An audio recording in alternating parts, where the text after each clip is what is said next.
कल्यावन की मृत्यु कैसे हुई जानते हो? अर्जुन, तुझे और तेरी पत्नी को आज कोई नहीं बचा सकता। जब अर्जुन पर संकट टूटा, तब कौन बना उनका रक्षक? और कृष्ण ने क्यों उठाया रुक्मिणी हरण का कदम? महाभारत की एक महागाथा, राजनीति, षड्यंत्र और धर्म की परीक्षा। महाभारत के युद्ध के बाद धर्मराज युधिष्ठिर को हस्तिनापुर का राजा घोषित किया गया। उन्होंने न्याय, धर्म और करुणा से राज्य संचालन प्रारंभ किया, परंतु यह शांति अधिक समय तक नहीं टिक सकी।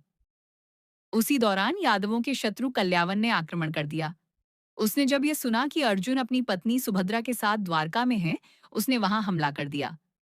सुभद्रा संकट में थी और अर्जुन अकेले थे। तभी भगवान कृष्ण ने समय पर पहुंचकर कल्यावन को माया से भ्रमित किया और उसे मुचुकुंद आर्षि की गुफा में ले गए, जहां मुचुकुंद की दृष्टि से जलकर कल्यावन भस्म हो गया। इस घटना के बाद कृष्ण ने अर्जुन और सुभद्रा को सुरक्षित स्थान पर पहुंचाया। कुछ समय बाद कृष्ण ने अपने हृदय की बात स्वीकार की। उन्होंने रुक्मिणी से विवाह करने का निर्णय लिया। रुक्मिणी विदर्भ की राजकुमारी थी, पर उनका भाई रुक्मी उनका विवाह शिशुपाल से कराना चाहता था। कृष्ण ने रुक्मिणी का हरण कर उनसे विवाह कर लिया।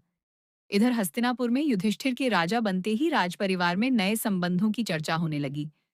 दुशाला धृतराष्ट्र की एकमात्र पुत्री के विवाह की योजना बनी। उसका विवाह सिंधु देश के राजा जयद्रथ से तय किया गया। परंतु दुर्योधन का मन अभी भी पांडवों के प्रति द्वेष से भरा हुआ था। उसने एक भयानक योजना बनाई, पांडवों को वारणावत भेजने की। वहां उनके ठहरने के लिए लाक्षागृह, लाख और घास फूस से बना ज्वलनशील भवन बनवाया गया। विदुर, जो पांडवों के परम हितैषी थे, इस षड्यंत्र को समझ गए। उन्होंने गुप्त रूप से युधिष्ठिर को संकेत दिए। पांडवों ने विदुर की बात समझी और लाक्षागृह में रहते हुए एक सुरंग खुदवाना प्रारंभ किया। इस कार्य में भेष बदलकर कुछ विश्वसनीय मजदूरों की सहायता ली गई। एक रात उन्होंने सुरंग के माध्यम से वहां से रहस्यमय तरीके से निकलकर अपनी जान बचाई। अपने अस्त्र शस्त्र, जो कि अर्जुन का गांडीव धनुष, भीम की गदा और युधिष्ठिर की तलवार जैसे दिव्य आयुध थे, उन्हें लेकर वे सभी वन की ओर निकल गए। उस समय उन्होंने आमजन को यह जताया कि वे लाक्षागृह में जलकर मर गए।